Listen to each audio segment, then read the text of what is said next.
আমন্ত্রণ জানাচ্ছি আপডেট সংবাদে। শুরুতেই জানিয়ে দিব গুরুত্বপূর্ণ শিরোনাম, এরপরেই থাকবে বিস্তারিত। শুরুতে জানিয়ে দেব যে শর্তের বিনিময়ে রাশিয়াকে বিপুল পরিমাণ অস্ত্র দিয়েছে উত্তর কোরিয়া। জানিয়ে দেব গাজায় যুদ্ধবিরতির জন্য এখনও অনেক পথ পাড়ি দেওয়া বাকি বলেছে হামাস। এছাড়া রয়েছে ইউক্রেনের রুশ ড্রোন হামলা অব্যাহত, আলবেনিয়ায় জেলেনস্কি। জানিয়ে দেব সহিংসতার এক মামলায় খালাস পেলেন ইমরান খান। সর্বশেষ জানিয়ে দেব খাবারের জন্য অপেক্ষায় থাকা ফিলিস্তিনিদের গুলি চালিয়েছে ইসরায়েল।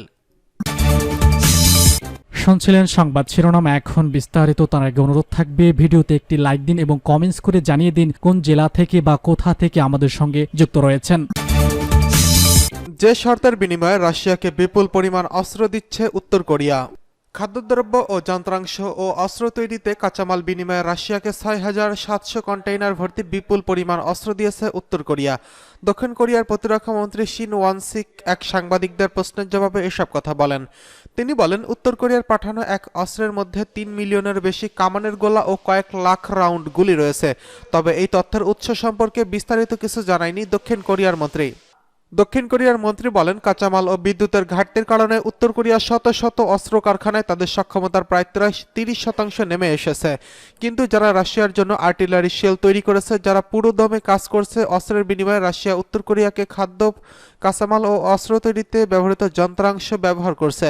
চীনের দাবি, অস্ত্রের বিনিময়ে উত্তর কোরিয়া কয়েক হাজার কন্টেইনার পণ্য পেয়েছে, যার বেশিরভাগই খাবার, যেখানকার খাবারের দাম স্থিতিশীল রাখতে সহায়তা করছে।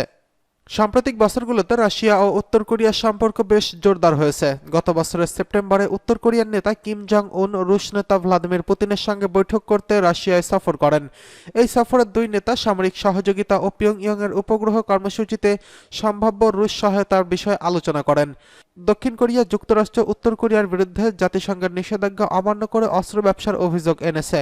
একই সঙ্গে ইউক্রেনের বিরুদ্ধে রাশিয়াকে অস্ত্র সরবরাহ করায় উত্তর কোরিয়ার নিন্দা জানিয়েছেন। তবে রাশিয়া ও উত্তর কোরিয়া উভয় এসব অভিযোগ অস্বীকার করেছে।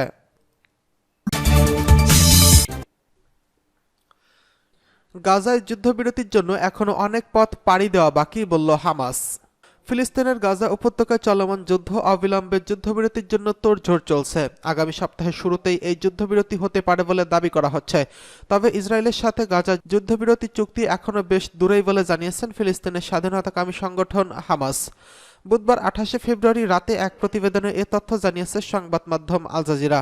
প্রতিবেদনে বলা হয়, ফিলিস্তিনি গোষ্ঠী হামাসের একজন সিনিয়র কর্মকর্তা ইসরায়েলের সঙ্গে অবিলম্বে যুদ্ধবিরতি চুক্তির আশাকে ম্লান করে দিয়েছেন। তিনি বলেন, যুদ্ধবিরতির চুক্তি হওয়ার আগে এখনও অনেক পথ পাড়ি দিতে হবে। হামাসের রাজনৈতিক ও আন্তর্জাতিক সম্পর্কের প্রধান বাসেম নাইম বুধবার ইস্তাম্বুল থেকে আল জাজিরাকে বলেছে, ব্যবধান এখনও বিস্তৃত। আমাদের মধ্যস্থতাকারীদের সঙ্গে অনেক পয়েন্ট নিয়ে আলোচনা করতে হবে। এর আগে আগামী সোমবারের মধ্যে গাজায় যুদ্ধবিরতি হওয়ার আশা প্রকাশ করেন মার্কিন প্রেসিডেন্ট জো বাইডেন। তার এই মন্তব্যের পর যুদ্ধবিরতির আলোচনায় গতি পেয়েছে বলে মনে করা হয়েছিল। আর এরপরই হামাসের রাজনৈতিক ও আন্তর্জাতিক সম্পর্কের প্রধান এই মন্তব্য করলেন। বাসেম নাইম বলেছেন, বাইডেন প্রশাসনের আশাবাদী ভঙ্গি ময়দানের বাস্তবতার সঙ্গে সম্পর্কিত নয়। তিনি বলেন, আমেরিকানরা যদি সত্যি আশাবাদী হতে চায়, তাহলে তাদের দ্বিচারিতার খেলা শেষ করতে হবে।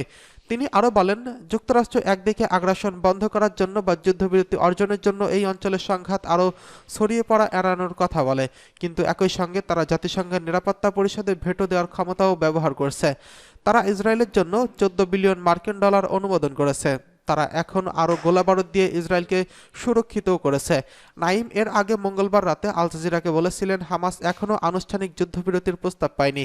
তবে যুদ্ধবিরতির জট খুলতে মধ্যস্থতাকারীরা ইসরায়েলি পক্ষের সঙ্গে কাজ করছেন।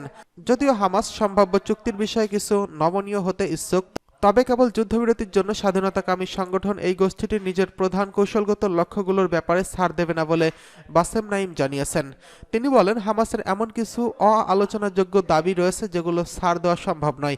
এসব দাবির মধ্যে রয়েছে শুধু মানবিক বিরতির জন্য নয়, বরং একটি চূড়ান্ত ও পূর্ণাঙ্গ যুদ্ধবিরতি, গাজা থেকে ইসরায়েলি বাহিনীর সম্পূর্ণ প্রত্যাহার এবং গাজার মধ্যে ফিলিস্তিনিদের জন্য অবাধ চলাচলের স্বাধীনতা, বন্দি বিনিময় ও গাজার পুনর্গঠনের পরিকল্পনা নিয়ে নমনীয়তার সুযোগ আছে বলেও নাইম যোগ করেন। তিনি আরও বলেন, হামাস যুদ্ধবিরতি অর্জনের জন্য শুরু থেকেই দুর্দান্ত নমনীয়তা দেখিয়েছে, কারণ আমরা জানি এই হত্যাকাণ্ড একটি বাড়তি দিন মনে করে 100 থেকে 150 ফিলিস্তিনি বেসামরিক নাগরিকের নিহত হওয়া। তার ভাষায়, গাজার উত্তরাঞ্চলের মানুষ অনাহারে মারা যাচ্ছে। আমরা জানি এর অর্থ কী, আমাদের পরিবারগুলো এখনও সেখানে আছে। নাইম বলেন, ইসরায়েল যেন সম্ভাব্য কোনো চুক্তি মেনে চলতে তা নিশ্চিত করতে মিশর, কাতার, তুরস্ক, জাতিসংঘ, যুক্তরাষ্ট্র এবং রাশিয়ার মতো গ্যারান্টারদের এতে যুক্ত করতে চাইছে হামাস। এদিকে ইউক্রেনের রুশ ড্রোন হামলা অব্যাহত, আলবেনিয়ায় জেলেনস্কি। রাশিয়ায় উড্ডয়ন করা 10টি হামলাকারী ড্রোন ভূপাতিত করেছে ইউক্রেনের আকাশ প্রতিরক্ষা ব্যবস্থা। দেশটির বিমান বাহিনী বুধবার জানিয়েছে, মঙ্গলবার দিবাগত রাতে এসব ড্রোন ভূপাতিত করা হয়। পূর্বাঞ্চলীয় রণক্ষেত্রে আবদিপকার কাছাকাছি 2টি গ্রাম থেকে ইউক্রেনীয় সেনারা পিছু হটলেও সহযোগিতা ও সমর্থন নিশ্চিত করতে কূটনৈতিক প্রচেষ্টা জোরদার করেছেন দেশটির প্রেসিডেন্ট ভ্লাদিমির জেলেনস্কি। মঙ্গলবার রাতের দিকে তিনি আলবেনিয়ায় পৌঁছান। ব্রিটিশ বার্তা সংস্থা রয়টার্স এই খবর জানিয়েছে। টেলিগ্রামে ইউক্রেনীয় বিমান বাহিনী জানিয়েছে, ড্রোনের পাশাপাশি রাশিয়া ইউক্রেন S-300 বিমান বিধ্বংসী গাইডেড মিসাইল ছুড়েছে, তবে এসব ক্ষেপণাস্ত্র লক্ষ্যবস্তুতে পৌঁছতে পেরেছে কিনা তা জানায়নি তারা। এদিকে ইউক্রেনের সশস্ত্র বাহিনীতে গোলাবারুদের তীব্র ঘাটতি দেখা দিয়েছে। এর ফলে রণক্ষেত্রেও রাশিয়ার সামগ্রিক অগ্রগতিকে ঠেকিয়ে রাখতে হিমশিম খাচ্ছে তারা। এই অবস্থায় বিভিন্ন দেশের সমর্থন লাভের আশায় বিভিন্ন দেশও সফর করেছেন জেলেনস্কি। মঙ্গলবার সৌদি আরব সফর শেষে বলকান দেশ আলবেনিয়ায় পৌঁছেছেন ইউক্রেনীয় প্রেসিডেন্ট ভ্লাদিমির জেলেনস্কি। আলবেনিয়ার পররাষ্ট্রমন্ত্রী ইগলি হাসানি বিষয়টি নিশ্চিত করেছেন। বুধবার রাত 3টায় ইউক্রেনের দক্ষিণ পূর্ব ইউরোপ সম্মেলন চলাকালে বেশ কয়েকজন নেতার সঙ্গে বৈঠক করবেন জেলেনস্কি। 2009 সাল থেকে ন্যাটোর সদস্য আলবেনিয়া। ইউক্রেনের পক্ষে সোচ্চার দেশটি, কিন্তু কিয়েভকে অস্ত্র সরবরাহের বিষয়ে প্রকাশ্যেই অনেকটা নীরব থেকেছে তিরানা। এদিকে সহিংসতার এক মামলায় খালাস পেলেন ইমরান খান। সহিংসতার আরও একটি মামলায় খালাস পেলেন পাকিস্তানের সাবেক প্রধানমন্ত্রী ইমরান খান। তার দলের 2 নেতাকে একই মামলা থেকে অব্যাহতি দিয়েছে আদালত। বুধবার ইসলামাবাদ জেলা ও দায়রা জজ আদালত তাদের এই মামলা থেকে খালাস দেন। গত বছর মে মাসে ইসলামাবাদ হাইকোর্ট প্রাঙ্গণ থেকে ইমরান খানকে গ্রেফতার করা হয়। এর প্রতিবাদে দেশ জুড়ে বিক্ষোভ শুরু করেন পিটিআইয়ের নেতাকর্মী ও সমর্থকেরা। বিক্ষোভের মধ্যে গত 9 মে বিভিন্ন স্থানে সহিংসতার ঘটনা ঘটে। সেই সহিংসতার ঘটনায় যেসব মামলা হয়েছে তার মধ্যে একটি থেকে খালাস পেলেন ইমরান খান।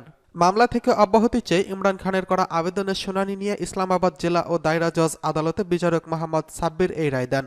তিনি বলেন, আসামিদের শাস্তি হতে পারে না, আর এই মামলায় বিচার করা মানে সময়ের অপচয় মাত্র। এই মামলায় ইমরান খান ছাড়াও পিটিআই নেতা আসাদ ওমর ও খুররাম শাহজাদ আসামি ছিলেন।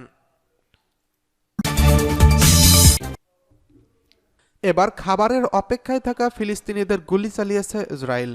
অবরুদ্ধ গাজা উপত্যকায় খাবারের জন্য অপেক্ষায় থাকা ফিলিস্তিনিদের উপর গুলি চালানো হয়েছে। আল জাজিরার এক প্রতিবেদনে জানানো হয়েছে, এই ঘটনায় বেশ কয়েকজন হতাহত হয়েছেন। গাজায় নুসৈরাত, বুরেইজ এবং খান ইউনুসে ইসরায়েলি বিমান বাহিনীর হামলায় গোলাবর্ষণে কমপক্ষে 30 জন নিহত হয়েছেন। এদিকে জাতিসংঘের শিশু বিষয়ক সংস্থা সেভ দ্য চিলড্রেন জানিয়েছে, ধীরগতিতে শিশুদের গণহত্যার সাক্ষী হচ্ছে গাজা। স্থানীয় এক বাসিন্দা বলেন, আমরা সেখানে খাবারের জন্য অপেক্ষা করছিলাম, এমন সময় ইসরায়েলি সেনারা আমাদের উপর গুলি চালায়। বেশ কিছু ফুটেজে দেখা গেছে বেশ কয়েক হতাহত ফিলিস্তিনিকে ট্রাকে করে নিয়ে যাওয়া হচ্ছে। সেখানে কোনো অ্যাম্বুলেন্স প্রবেশ করতে পারছে না। আল রশিদ স্ট্রিটে জড়ো হয়েছিলেন ফিলিস্তিনিরা। আটা বহনকারী ত্রাণবাহী ট্রাক থেকে সহায়তা দেবে বলে তারা অপেক্ষা করছিলেন।